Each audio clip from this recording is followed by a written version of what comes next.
घरे आइले सब एक के संग है ना तारा बाबू के संग है। लेकिन शादी ना भइले के संगे इहे गम के कारण हो गई। एगो हमू प्रेम करनी बियाजी तू के कर से कर लो यस यस हम करनी एगो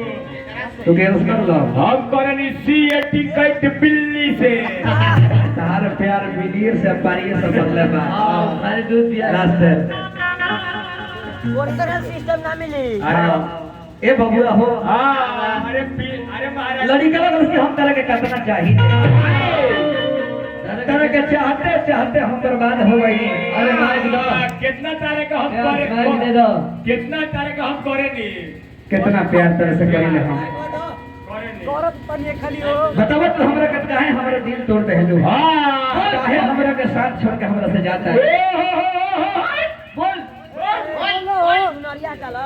चुनरिया तो ना जा एकदम अरे ओटिया आई बाप रे बुझाता रास्ता में कोन ले लखो। अरे बेगा अरे देखा हां जा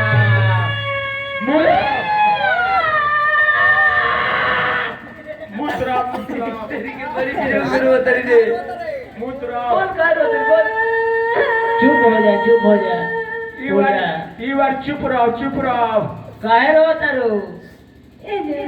बोला जानू क्या बताए मुंह से बताओ कैसे बताए जैसे सोच के एक बार वैसा ही बताओ। हमारा तो नहीं का बताओ यार नहीं के कहा तो गिर दो उगिल दे तू खा जाओ लो खाई एक करे जे बोला हमर करे जी रौरा मरे के भुला जाए काहे हो तारा काम भूल जाई कि लेके उधर ढोल जाई। एक करे जे बोला करे जी हमें चुस्ता पथरी हमार भाई बाबू ने हमार दूसरा जगह शादी सेट कर दिले बा। अच्छा अब हम रौरा से ना मिल पाए काहे रे अब हमरे से ना मिलबे तो अपने फूफा के भाई कैसे मिलबे। बोल बोला जानू क्या हम अपन भाई बाबू जी की बात नहीं की काट सको राय हमार काट देबो काट तो काट खाली हमार भाई बाबू जी के पगड़ी के लाज रखाए खातिर शादी करे के पड़ता है। माई बाबू के पगड़ी के बाद तहार बाबू पगड़ी पहले बात तहार माई कहिया से बांधे लगली पगड़ी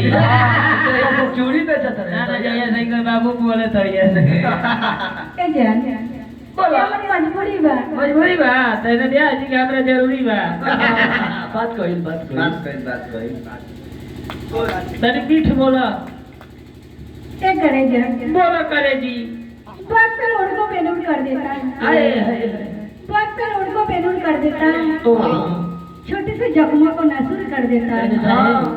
ये जान कौन चाहता है आपसे जुदा होना क्योंकि वक्त सबको मजबूर कर देता है। पीठ बोला दरबा बिया है दूसरा से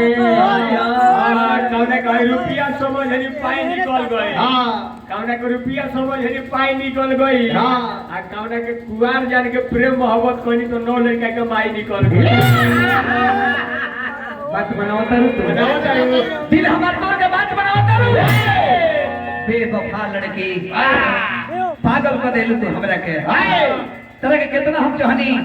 तरह के कोई नहीं हो काश खानदानी बारी जो तरह के खाए के खीर देती खानदानी बारी जो तरह के खाए के खीर देती रामायण के हनुमान तो सीना अपन दिल देती अगर ये देश के प्रधानमंत्री रहती तो तरह के तोहफा में कश्मीर देती।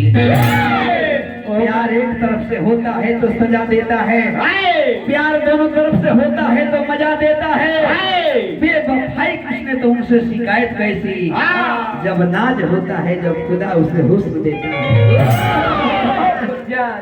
हमार बाबूजी 2000 रुपया के महीना दे तो 1000 रुपया का तारा का फोकचा खियावत रहने आ 1000 रुपया बचे तो तारा के आलू आ चप्पल खियावत रहने काहे कुकुर कोला ना पियावत रहला गरी का कहत कैसे कि जाए और हदिया वाली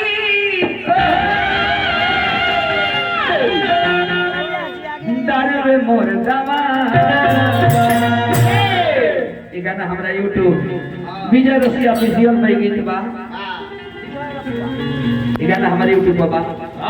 अरे क्या कहते हैं कि जाए वो धनिया वाली दर में मोर दवा